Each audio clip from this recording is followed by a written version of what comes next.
Many people are predicting that a third wave is coming and that this one will impact kids the most. How true is this reasoning? Hi there, welcome back to my channel. Today we'll be having a chat with Dr. Prashant, a leading pediatrician from Cloud9 Hospitals and my children's pediatrician too. We've just come out of a terrible second wave and I'm now worried about a third wave and its impact on our children. So it's really important that we as parents know what are the things we can keep in mind while keeping our loved ones safe. And at the same time, how to maintain that balance so that our children get through this not only with their health intact, but also with their mental health intact. So I'm planning to release this health chat as a series of question and answers, all bite-sized chunks so that it'll be easier for you to get through them one by one, without me having to really edit it out too much to make it stay within a particular amount of time and wind up losing all the context and all the important facts that doctor is sharing with us today. I'll be releasing it every day or every other day, and I hope this format will help you go through it quickly, but at the same time get all the information that you need out of Dr. Prashant for the coming waves. Hello everyone, this is Dr. Prashant here. So first of all, I would like to thank Ms. Sheetal for having me here. Compared to the first wave, do you see any difference in the way the second wave has impacted children in terms of the intensity of the disease as well as the spread of the disease? See now, in the first wave, we have hardly seen kids getting infected, or probably we are not testing much, or not detecting much for whatever reason. We have seen the pediatric population as the safe population, not someone who is affected with the COVID. It was mainly affecting the aged people. Even it was considered to be less likely in a healthy population, especially the adult population. It was considered to be more of a disease more relevant to the aged population. Yes, definitely when you see the numbers, statistics, all of you see during the media, all those things, that definitely compared to the first phase, the second phase has affected kids a larger number compared to the first one. There are multiple things to it. Now, I mean, first time all of us, we can recollect a year back when the actual first lockdown happened. We were all very, very cautious, very thing. Now, so many things are relaxed. So, kids are outside. We're not as scared as we were during the first wave. I mean, people are going out to work, so definitely we are getting the infection into the home. So for all possible reasons, definitely kids are getting more and more affected compared to the first wave.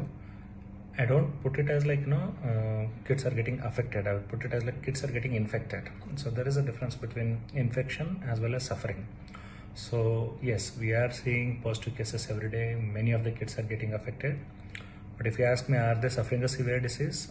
No, they're not suffering a severe disease, but yes, definitely they're getting affected. So statistically, when you check, you can put it as like, no, yes, it has started affecting the kids, but technically it is the same. Definitely, because we are allowing kids to go out, they are mingling with people, they are going out. Compared to the first wave, we are slightly more relaxed. We understand the disease better and better. So that way, the chances of getting infection is slightly more. We do see large number of kids getting affected in the second phase. Many people are predicting that a third wave is coming and that this one will impact kids the most. How true is this reasoning? Most of the parents who are worried more that the upcoming third wave, they say like it is, some people say it is imminent, some people say it is inevitable, some experts says very, very unlikely we'll end up having a third wave. What is it now? So most of these predictions goes by having their own statistical way, their own projections, all those things, more like maths and statistics kind of a thing. Now when we see pathophysiologically, the way the virus infects, it affects the lungs and all those things, the commonly, like all of us know, the ACE2 receptors, all those things are very, very immature in pediatric age group. Probably for one of the reason for kids being not affected so much as compared to an adult is this common receptor pathway. Now, considering these facts, the theory that there will be definitely a third wave and it's going to affect exclusively to kids, or predominantly the kids, is little unrealistic. At least medically you don't agree completely. The chances of kids getting affected is slightly high because of a few reasons, as in most of the adult population is going to get immunized more and more. or most of them are getting infected more and more. As and when we talk, we see like, almost 15%, close to 20% of the population is getting vaccinated. I mean, looking at our population of our country, 20% is a huge number. It's like, vaccinating few countries. As and when we keep vaccinating, now initially we started with above 60, then 45 to 60 with some morbidities, then above 45, now it is above 18. They're including lactating mothers, now they're going to include pregnant ladies.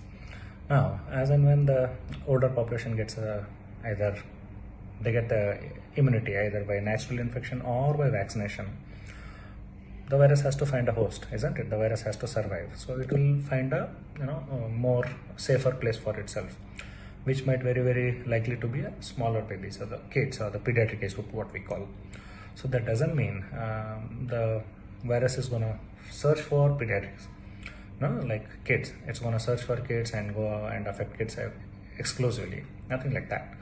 The chance that they are still a vulnerable population, either because they have never been exposed going out so far, or they are not vaccinated as of now because we have not got the permission to do so.